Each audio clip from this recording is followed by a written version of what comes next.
Reading with your kids. Hola, ni hao, konnichiwa, assalamu alaikum, shalom, mahaba, ciao, bonjour, namaste, jumbo, bienvenidos. Hey, my name is Jet Li. Welcome to Reading with Your Kids. We're coming to you from the beautiful, wonderful, historical neighborhood of Reedville, located in the southwest corner of Boston, Massachusetts. We are so very happy and absolutely honored that you join us in our mission to help all families grow closer through reading. We do that by sharing fun, thoughtful, and thought-provoking conversations with fascinating people who just happen to be writing books for kids of all ages. You can join us in that mission by telling all of your family and friends about the show, and letting them know that they can hear us on the WREB AM/FM 24/7 radio network, and they can find us on the iHeartRadio app, on Spotify, Apple Podcasts, Good Pods, Podcast Addict, Amazon Music, Audible, CastBox, Player FM, wherever you find your favorite shows. We have a fantastic year-end best of 2024 show for you today.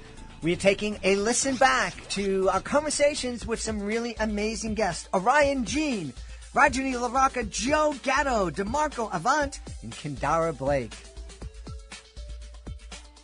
Join us right now from the Lone Star State of Texas. Our guest is here today to celebrate, not only celebrate his book, but celebrate kindness. Please welcome to the show the author of Race to Kindness and a very special young man, Orion Jean. Hey, Orion, how are you? I'm doing great. Thanks for having me on the show. I'm delighted to have you on the show. I mentioned that you're a young man. I guess we're not supposed to ask people their age anymore, but I'm going to ask you. I'm old, so I can break the rules. Orion, tell everybody how old you are, please. Yes, I am 13 years old at the moment. 13 and a half. 13, and that when you're 13, those halves are important. Yes. When you're almost 100 like me, we don't count the halves anymore. We just, kind of count backwards. Tell me all about Race to Kindness, please. Yes, my new book, Race to Kindness, just came out a couple of weeks ago. So I'm very excited about that.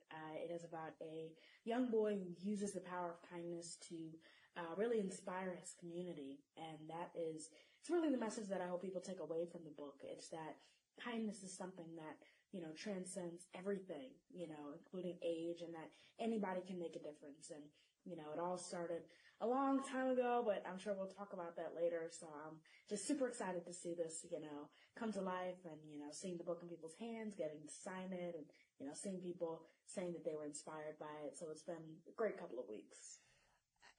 So I know people are out there listening to this and they're saying, yeah, there's no way this kid's 13 and a half, because it sounds like I'm talking to somebody who is 35, 40 years old. All this wisdom, where did you get this poise and wisdom at such a young age? I don't know. I wouldn't call it wisdom yet. I mean, I am still 13, but I've been grateful enough to have the opportunity to just kind of grow up in an environment where, my words were important, and that has always it's been cultivated, especially by my love of literacy. So I've been, growing up and adding different words to my vocabulary, putting things in the back of my brain that I want to use later. I've always been fascinated by, learning new things, and I wanted to kind of just add them in so that I can always, present this, air of like curiosity and just wanting to be able to constantly be learning new things and, growing, even at an early age. Well, I know we're, only a couple of minutes into our friendship here, but I have to disagree with you, because the message that you're sharing with us, especially this message of kindness, I don't know if you've been paying attention to the news or anything, but it seems like there are an awful lot of grown-ups in this country who don't seem to be able to agree to disagree and just be able to show the kindness and respect that every human being deserves. Yeah, I get it. Look, I mean, I can't lie and say that I've never been caught up in the heat of a moment of an argument either, and, not always been kind. But for me, that's the thing that brings me back, just knowing that kindness is something that can really have just as much of an impact as not being kind. So when I think about going into a certain conversation, I know that I want to have a positive impact on the person's life who I'm conversating with, instead of, a negative impact that could possibly make their day worse or their week worse, or, just their life worse in general. So kindness is something that's important to me, because I've always been able to think about the impact that, even the smallest conversation can make. Yeah. You're preaching to the choir here, my friend. I absolutely agree with you. And, one of the things that I've discovered in my almost 100 years here on Earth is if you go in to a discussion or an argument or whatever, and you fist her up and you're not going to change anybody's mind. All you're going to do is make that person fight even harder to prove that they're right, as opposed to just listening and sharing and treating people with kindness. A lot of times those folks will walk away and think, oh, maybe he has something there. Maybe I'll take a different look at that perspective. That's the goal, just finding that common ground. Yeah. So who are we going to meet in the book? Tell me about this young person with superhero powers. Well, he is based on me, so I was very kind of ecstatic. It was weird seeing myself in like cartoon form, but there are a lot of characters in there who are inspired by, my family. For example, there's a character in there who is based off of my little brother, who is 7 years old. So he's in the book as well. If you look hard enough, you'll be able to see him. My dog, his name is Tough. He's also depicted in the book, but he's purple in the book, not in real life, I promise. But it was just really surreal getting to see all of that come to life, because the book process, the writing process, started a couple of years ago. So seeing it go through so many different phases and stages, and then seeing it come to life at the end the way that it did is truly surreal to me, even to this day. Yeah. So you started writing this book at 11 years old. What, A, was the inspiration for that? And B, where did you come off thinking, hey, I'm only 11. I'm old enough to write a book? Yes, well, it all started. Well, it started a long, long time ago, because I've always loved writing and I've always loved books. But with the idea for the book specifically with kindness, it started in 2020. Oh my gosh, which is crazy to think about. Just during the height of the pandemic, when everything felt like it was crashing down around us, and I was offered the opportunity to join a speech contest by my teacher at the time, who I am still friends with today. She believed in me, even though I had never done anything related to public speaking before, and she recommended me for a speech contest about kindness. And in that speech, I end it with the phrase, join me in the race to kindness, because the best part is everybody wins. And if you look at that speech in the book, you will be able to see so many different parallels of examples and ideas that have really grown since then. And after the speech, I started my own organization called The Race to Kindness, which was also the inspiration for this book. So, I felt like throughout the projects that I've done, which included, donating 500 toys to a local children's hospital, 100,000 meals to those in food deserts, and over 500,000 books to those in underrepresented communities, I felt like I had a lot to say about the idea of kindness, and I wanted more people to be able to see the true power that it can have and the true impact that it can make on other people's lives. So it was definitely something that had always been in the back of my mind, but when I was approached by Zondervan to write the book, it was an idea that I was happy to be able to really bring.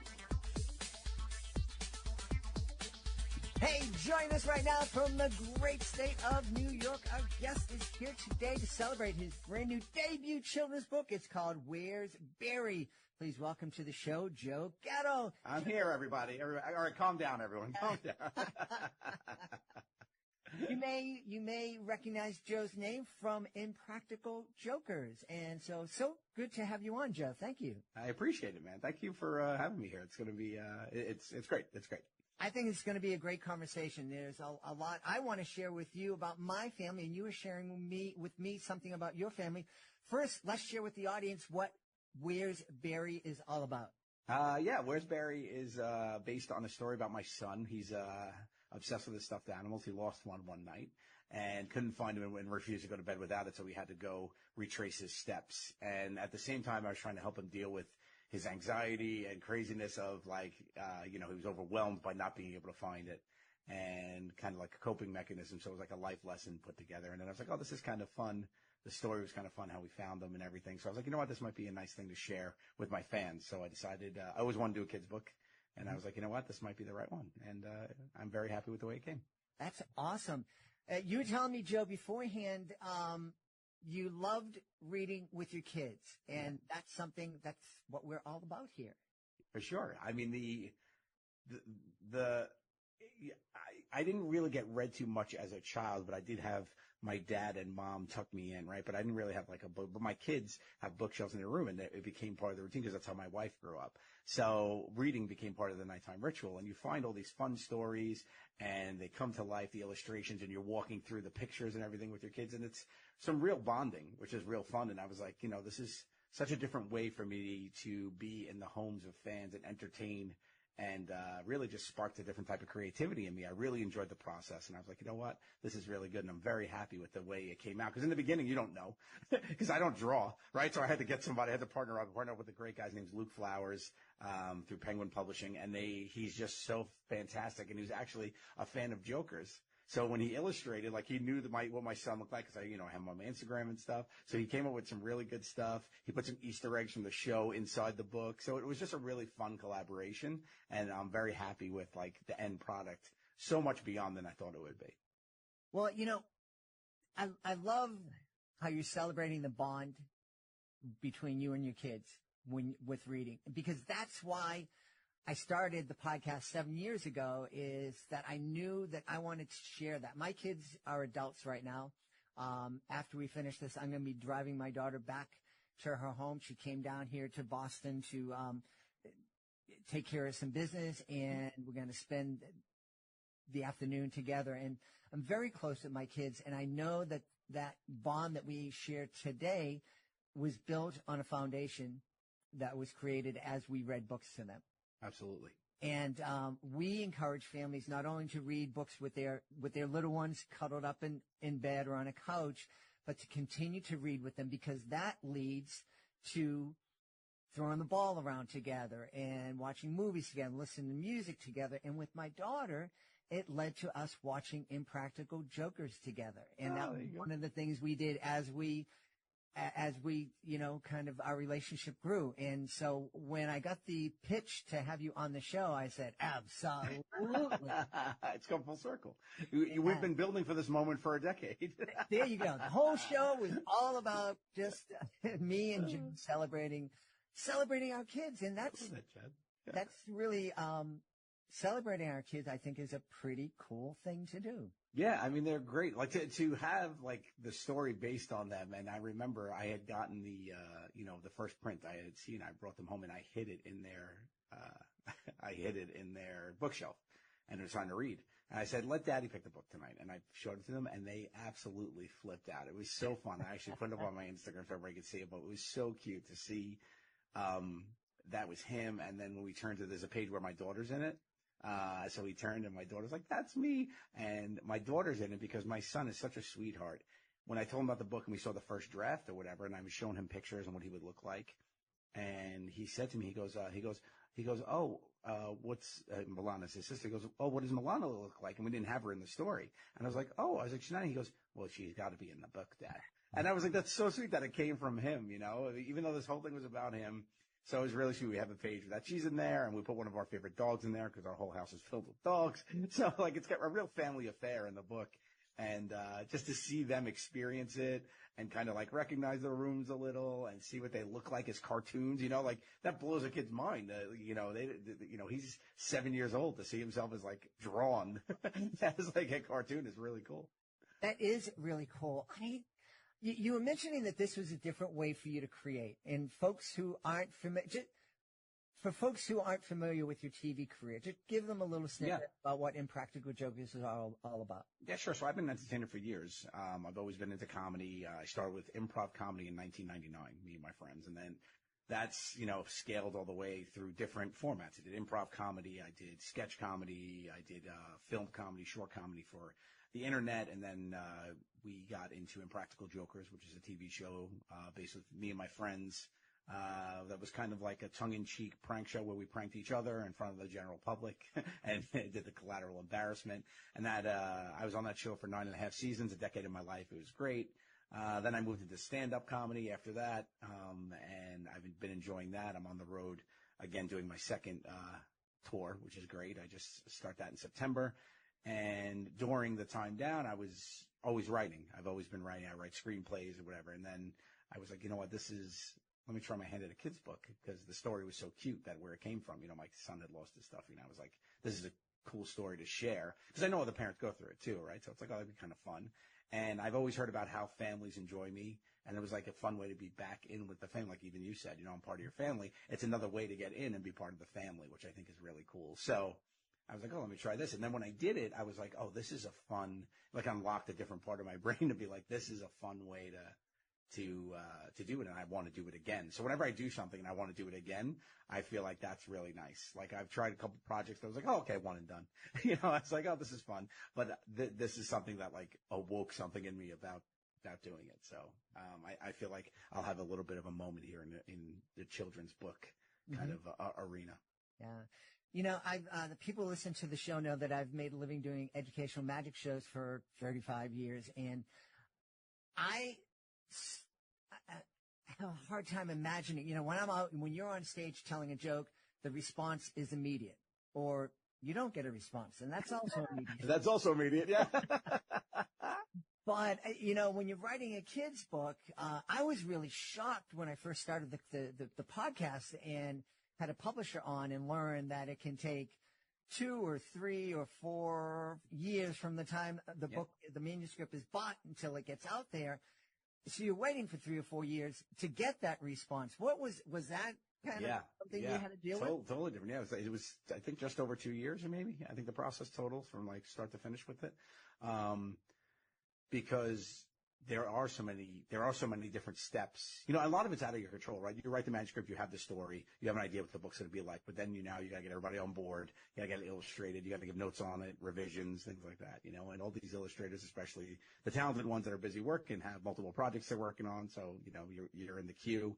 But I feel like it is, what I like about it, which is different, the instant gratification that you get in stand-up or something like that. This is a rolling gratification, right? Because you write the story, it's great. It gets bought, great. It gets illustrated, you see the first cut, great. You see the backgrounds added, oh my goodness, this is coming together. And it grows and grows, and then boom, it's done. And then, I can't even imagine what I'm going to be like on September 3rd when the book comes out and I'm doing my press release stuff, where I'm in, doing book readings and things. That's just such a different, cool thing. It just keeps giving in a different way, if that makes sense.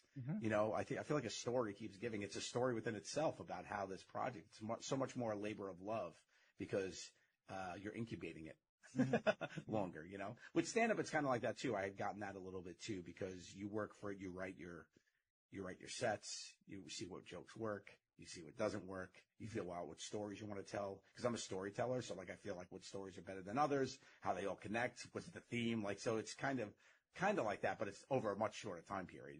You're done with that in about 3 months. Right. This is 2 years. You got 24 months of this stuff. So, yeah, I think between the two, it's very different. I imagine it like an old school photographer taking pictures with a film camera, right? And then being like, did I get it? And then when they print it out, they're like, oh, this is really interesting, Yeah, that just brought back a whole bunch of memories.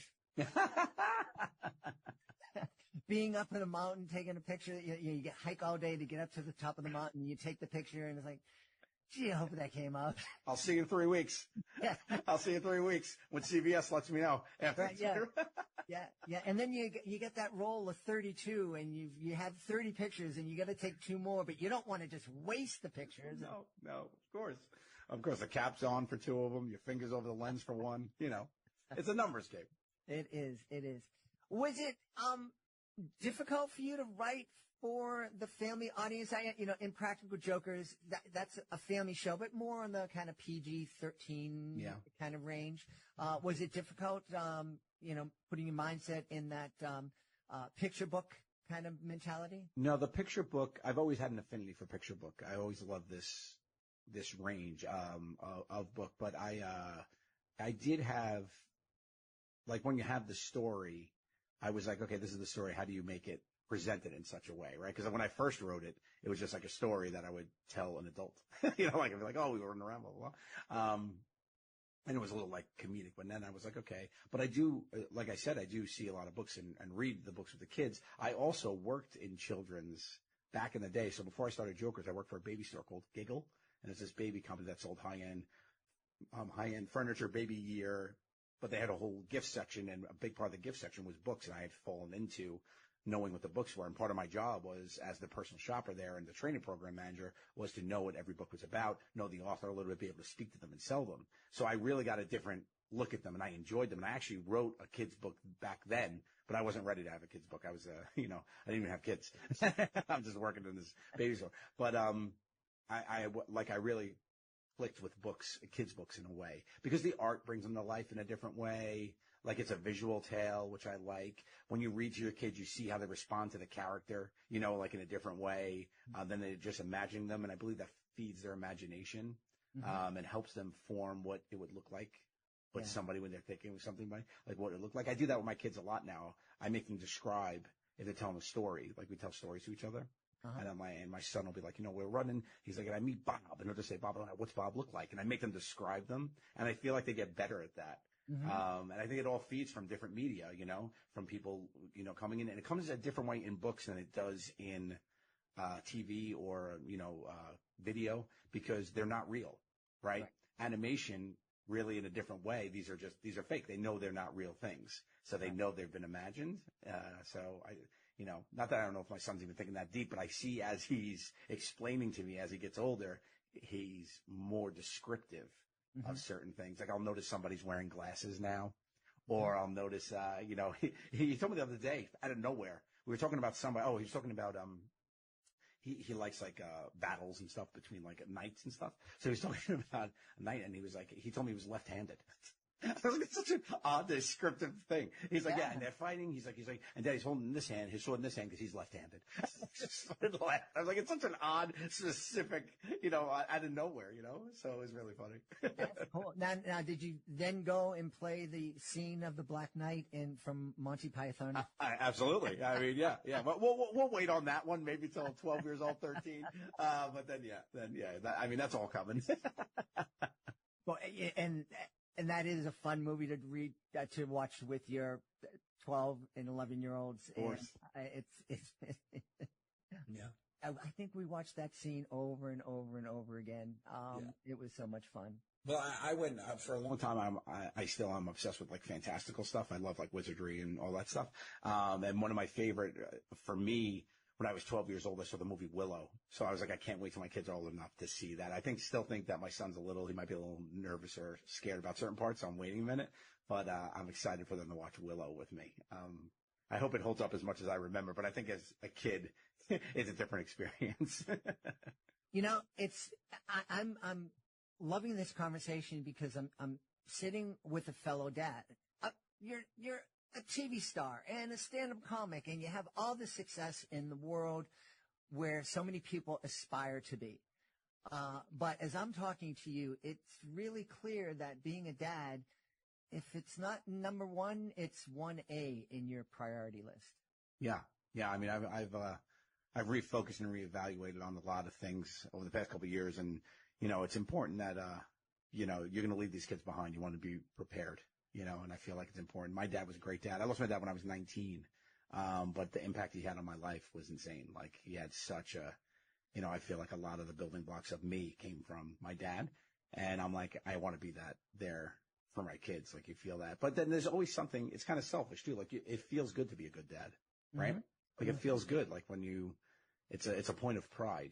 Mm-hmm. And if you're not a good dad, it feels like such, like, I carried like a guilt for a minute, or like a hurt almost, like, oh, I should be doing this better in a different way. Then, like, if you're not a good comic, you're like, all right, I'll try to, if you're not doing so great at your job, like, all right, maybe I'll get a different job. Like, you can't get a different dad job. Like, these are your kids. You can't swap them in and get different kids. These are them. Yeah. This is the future you're molding. So it really, and as you get older and you realize your mortality and you think about different things and you grow as a person, because we're always growing, I think sometimes the light shifts. And once it's put the spotlight on fatherhood for me, it was like, oh, this is a really important part of my legacy. So, yeah. And I think you do the work with all of it. My kids are proud of me. They come to my shows. They jump on stage. They get a little piece of everything, which is fun, but they also get a dad that's going to tuck them in and be silly and tell a story, when he can, when I'm home. So, you need to wear all those hats. Yeah. I'm imagining story time with you must be a lot of fun, pretty animated, lots of energy. Blast. It's a blast. Yeah. The problem is my daughter's as energetic as me, so she's 9 and she'll get up. I can't even I'm trying to put her to bed and she's all sorts of hopping around being like, oh, tell me, we made up these stories about this character named Grumpo. And they're always like, tell me a story about Grumpo, and then she'll always act it out because he's this angry troll. And she just runs around. And she's like, is he like this? And I'm like, get in bed. It's 8 o'clock. You're supposed to be sleeping. Your mom's going to kill me. So, yeah, it's interesting to see. But yeah, we definitely are an animated story. And I see it being infectious with my kids. When they start telling stories now too, they get a little bit more peacocky, a little bit more with their bodies. It's fun. My friends, I am so excited. You are in for a treat. Returning to Reading with Your Kids, one of our favorite guests. She's back to celebrate Sona and the Golden Beast. Please welcome back to the show, Dr. Rajani LaRocca. Hey, Rajani, how are you? I'm good, Jed. How are you? I am wonderful. I always look forward to talking with you. We have such great conversations about your books, about your inspiration, and one of the best interviews that I've ever conducted was with you. I call the interview Starting with an Emotion, or It Starts with an Emotion. And you were talking about your writing process. And I've heard that people who've listened to that podcast were brought to tears. Oh. So. Oh my goodness. Yes, wow. Yes. So we have a big mountain in front of us. We have to do better. Yeah, wow. Okay, it's going to be hard to beat that, but all right. Well, let's try. Well, Sona and the Golden Beast, that's a great place to start. Tell us about this book, please. Yeah, so Sona and the Golden Beast is my first otherworld fantasy. It is set in an Indian-inspired fantasy world, in which it's in the country of Devia, and the people who live there are called the Devans, and they're notable for their golden ears and their ability to cast magic through music. And about 200 plus years before the story starts, Devia is visited by people from another country called Malekia. And the Maleks initially come to trade, but then they end up taking over the entire governing of the country because they realize there's lots of, gold, silver, spices, gems in this country. Things kind of have gotten worse since then, and the current king of Malekia is kind of awful. He's outlawed music so that the Devans can't cast their magic. And he has kind of imposed other horrible laws, like he's making Devans mine gems that they consider sacred in order to kind of take them for, his own country and sell them all over the world and become the richest place in the world. So the main character, Sona, is a Malek. She lives on a farm. Her family's been there for a few generations, but she loves this older woman, who she is like a grandmotherly figure to her, who helped raise her, and she's Devan. So Sona, very much kind of straddles these two groups of people and wants, everybody to be treated fairly. And, the other thing is that she hears music everywhere. So even though it's outlawed, she hears it in the land around her, and especially in the animals that keep showing up on her doorstep, and she rescues them. So the story starts when she finds an injured wolf pup with golden ears, and she thinks that this might be related to one of the 5 golden beasts of Devia, kind of legend. And then a hunter, a Malekian hunter, shows up at her door, and it's clear that he's killed the pup's mother, and he's looking for the pup. So Sona's like, I gotta get out of here. And then she ends up going on this quest across the entire country with this Devan boy, because that person who helped raise her, has fallen really ill, and she wants to find the nectar of life, kind of at the top of a mountain at the very northern tip of Devia to save her life. And then as she goes along, she learns more kind of secrets about the Malekian Empire and herself. And it turns out maybe she's not trying to save just one person. Maybe she's trying to save all the golden beasts and the entire country of Bavia. Wow. Yeah. So, Wow. you know, big story. Epic. Yeah, and very much a departure from what you've written in the past. Yeah, I mean, I've written contemporary fantasy. So my first two books, Midsummer's Mayhem, Much Ado About Baseball, were kind of set in our world, but with magical things kind of happening. And then of course I had, Red, White, and Whole and Mirror to Mirror. So those are two, novels in verse that are, realistic fiction. And yeah, this is my first, like, full-blown fantasy. So yeah, different. So I have just a bazillion questions to start with, but I think since I brought up our greatest interview, I have to start by asking you, what emotion did you start with when you created this world of fantasy? Ooh. Okay. So I don't know. Okay, so I guess one of the emotions that I started with was indignation. You know, kind of like, a character who feels that the world is not just, right? And so wants to try and do what she can do to make things better. But the other, I guess the other emotion is, affection, for people and creatures who other people may not value. Okay. Yeah. Those are pretty good places to start. Mm. As you were talking, especially about affection, Mm-hmm. I think that is something I absolutely can relate to, because there's a lot going on in the world that make me upset. And there are a lot of countries and governments, sometimes my own, that are making decisions that make me upset. Mm-hmm. But when I meet people from those places, I always feel great affection for them. And it reminds me that I have to separate, when I'm thinking about these different kind of issues, I have to separate the people, the individuals, from this machine that are making decisions that they're not human decisions, or because the machine is, even though it's being run by people, it's not human. Yeah. Absolutely. Yeah, and when I start writing characters, I think about, what a character wants, what they fear the most, and, if I can make it happen, I'll make it happen. But I also think about what they love.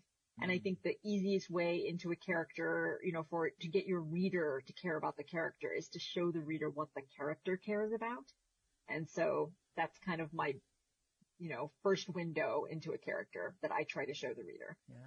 Now, I have to ask, because you are so accomplished, that people who've heard you in the past on the show know that you're a physician. And in addition to being a writer and a mom and a wife and all these other great things that you're doing, choosing to create this fantasy book, was this just a challenge? Like, I've never written a fantasy book, and let me see if I can do it. It wasn't really that. I mean, I've always been a huge fantasy fan. Mm-hmm. So I grew up reading, the Chronicles of Narnia and The Lord of the Rings. And in fact, like, once the movies came out, like, my entire family, my children and husband and I, like, we watched those movies over and over again. Like, it's just part of, like, who we are. And, so I've always been a really big fantasy fan, but, I have to tell you that, like, I grew up loving, British literature. So both of those fantasy series I mentioned are British, of course.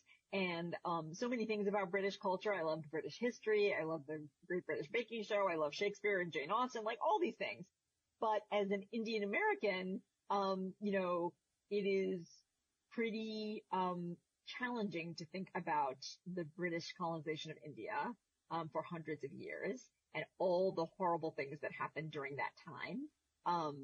And have to come to terms with both of these things, right? So, like, I probably would not be the person I am had the British not been in India. Like, my parents probably would not have grown up speaking English, and they probably would not have come to an English-speaking country, as immigrants. Mm-hmm. But that doesn't make up for all the terrible things that happened because of British colonialism, not just in India, I mean, all over the world, right? So, I kind of had to kind of deal with both of those things. And then, so I put that kind of colonial experience into this story. And sometimes it's easier to understand, what this means, when you put it into a fantasy world rather than our world, right? Because it doesn't come with a lot of, baggage, I'll say. Okay. So like readers can read this and it's a made up world, but there are links to our own world. And then, so that was kind of one of the things that I wanted to explore in this story. And then the other aspect is that, depending on who is telling the story, you can get two really different versions of history.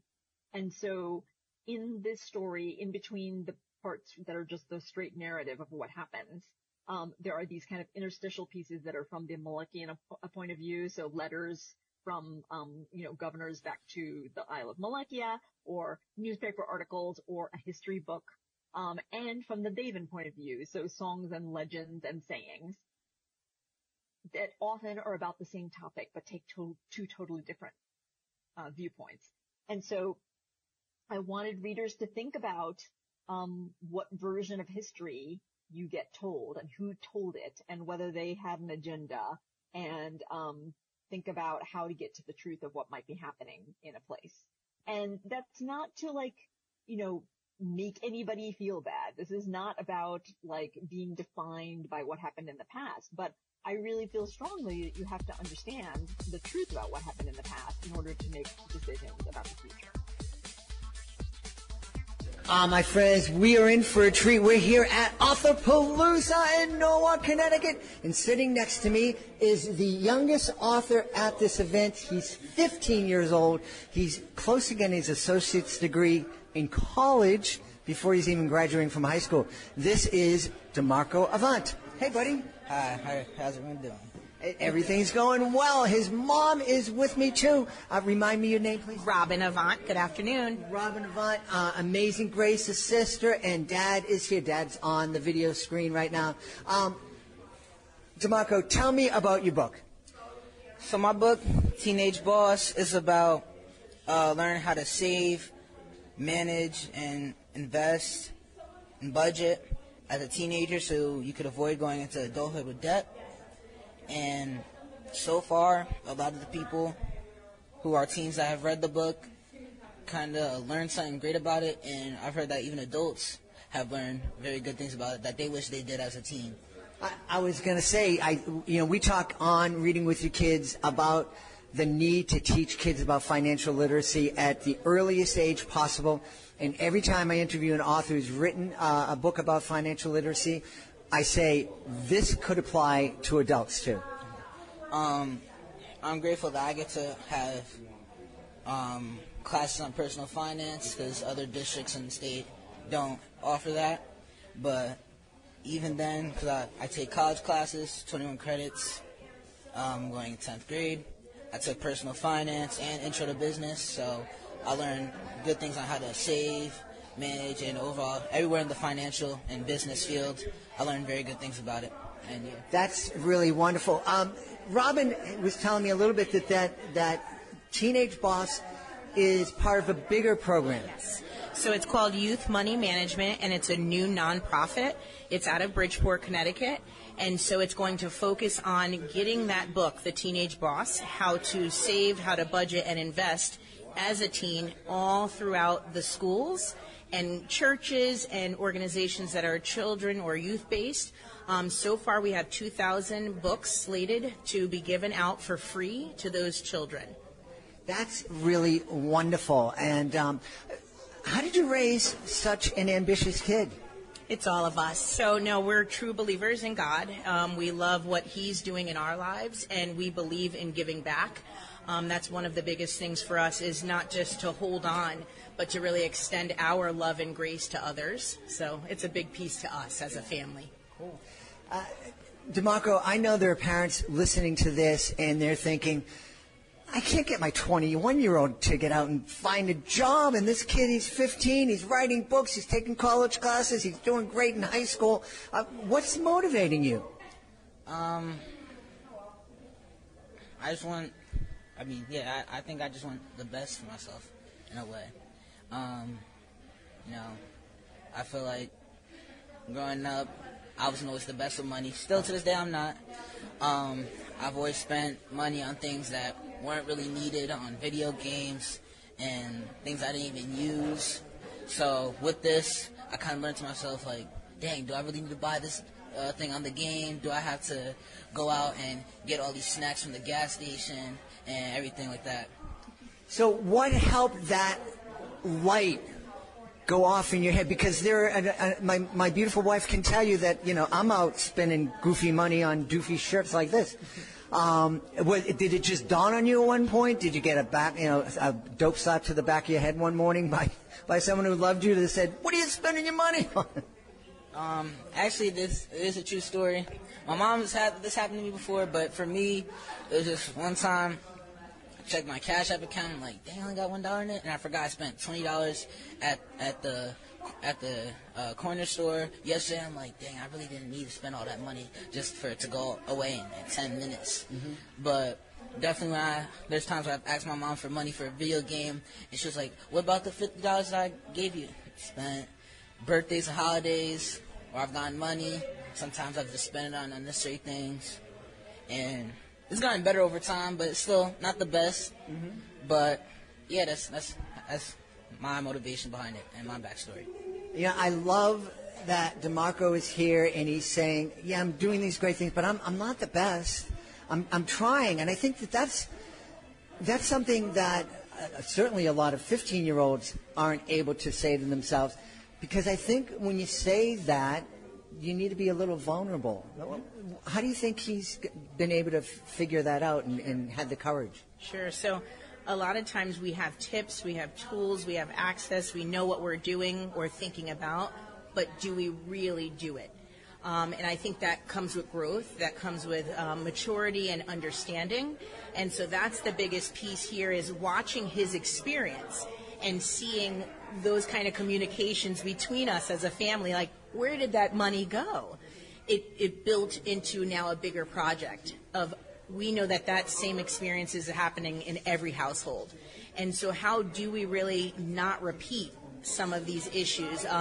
When you look at it nationwide, when you look at it across Connecticut, there are too many children that go into debt accumulation as soon as they pass 18. And it's because of what you've been doing as a youth. So it's unfortunate, and we have to stop those type of cycles. Mm-hmm. One of the things that I talk and have talked about on the podcast, especially when we're talking about financial literacy, some people have said, why do you want to talk about finances and money to kids when they're, 5, 6, 7 years old? And what I always say is, you are talking to kids about money at that age because you're telling your kids at that age, you got to do good in school because you got to get into a good college. And so when they get to be 17 and 18, they've heard this for years. Oh, I got to get into a good school. That means I got to spend all this money. I have to take out all these loans. They've never heard anybody say to them, you got to think about how much debt you want to take out. You got to think about, do you really need to go to that $85,000 a year college, or can I start at a community college? That's right. So I love about the book is where DeMarco really clarifies want versus needs. And so every child, 5, 4, they'll still go into a store and point at something. And so you're already starting to spend before you even had $1 in your pocket. And so now it becomes that guardian or whoever's with that youth getting it or not getting it. But that shows that we start so early anyway in what's called economics or finance. Mm-hmm. And so when we really look at that portion of the book or just other tips and tools, it becomes critical not just for a youth, but for parents, for guardians, for families that might want to kind of transform their finances of their house. So I think that's the important piece of knowing that it starts everywhere. DeMarco shared that he's already in college and doing the dual enrollment. And so now think about what you don't have to pay later on for college, which is the most accumulation of debt for most of our youth. Does it frighten you like it frightens me that there are kids your age, in 3 or 4 years, they're going to go to college, and the first thing they're going to do is go into debt for $50,000, $60,000, $70,000? Yes, because, I mean, that's something I wouldn't wish on anybody, but there's ways to prevent it. And one way, just by simply saving, and one thing that my mom told me, which I'm pretty sure is incorporated in the book, I think it was like a 30-50 rule, where it's like whatever you make, put 30 or 50% into that in savings, and from there you build it up for every payment you get, and then you'll have enough money to save and use for college, and that's what I've literally grown on. Yeah. You know, student debt, we hear it in the news all the time, and, you know, some politicians, we're going to, you know, forgive the debt, and other people are like, why should you forgive their debt? I had to pay it back. For me, we don't even talk about forgiving debt until we fix the problem at the beginning. And, like, it seems ridiculous to have to spend $85,000 a year. Those are Boston College prices, even $50,000 a year. I don't know. My kids are out of college now. I think they made great choices. They came out of school without any kind of debt. Where do you fall on this? I know you've thought about it. Sure, and I'm a part of academia, so I'm a dean of students and faculty. So I am on both sides of that, where I have a child who's in it. I'm also a college graduate. I'm in my doctorates now, and I watch our students go through it. So I encourage any learners that look to go to college, seek scholarships, grants. That's free money right there. Seek programs that will invest in you. There's many legalized now programming behind the fact of what's called free college. Use those and try to kind of cut down on debt. Sometimes we can't just always be exempt or free, but cutting down is a critical learning step. So I think using those tools of scholarships, grants, fundraising, things like that to really support is wonderful. And I'd also like to add like, because not everyone's going to be able to afford college, because that's one of the reasons why I wanted to take classes now, because I don't know if in 4 or 5 years we'll be able to afford college. Hopefully we do. Yeah. Because I've seen people, you know, who've gone to great schools and they weren't doing the best financially and based off of scholarships. So it's like college anyone could go to. It's just whether financial status or not. I feel like if you know you're not going to be able to afford it and you're not doing the best financially, try to do scholarship. Try to do the little things that could get you scholarships for college. Yeah. What about the future after college? And I don't mind asking you about long-term planning, because obviously you're into it right now. What do you anticipate majoring in college? Honestly, I'm not 100% sure yet. I've looked business. I've looked somewhere in the law field. I've also looked in like broadcasting and sports journalism, because I'm big on sports. So in those 3 fields, it's like something I've thought about, probably around the sports, broadcasting, or journalism, because that's something that I've like been interested into since I was like 4 or 5 years old, and just watching games and knowing a lot about the teams, players, and the stats. And yeah. The good thing is I see you as somebody who's going to learn about business, so that instead of working for somebody as a sports journalist, you're going to have your own business. You're going to have people working for you. Hopefully. Whatever God has in store, and it gets done.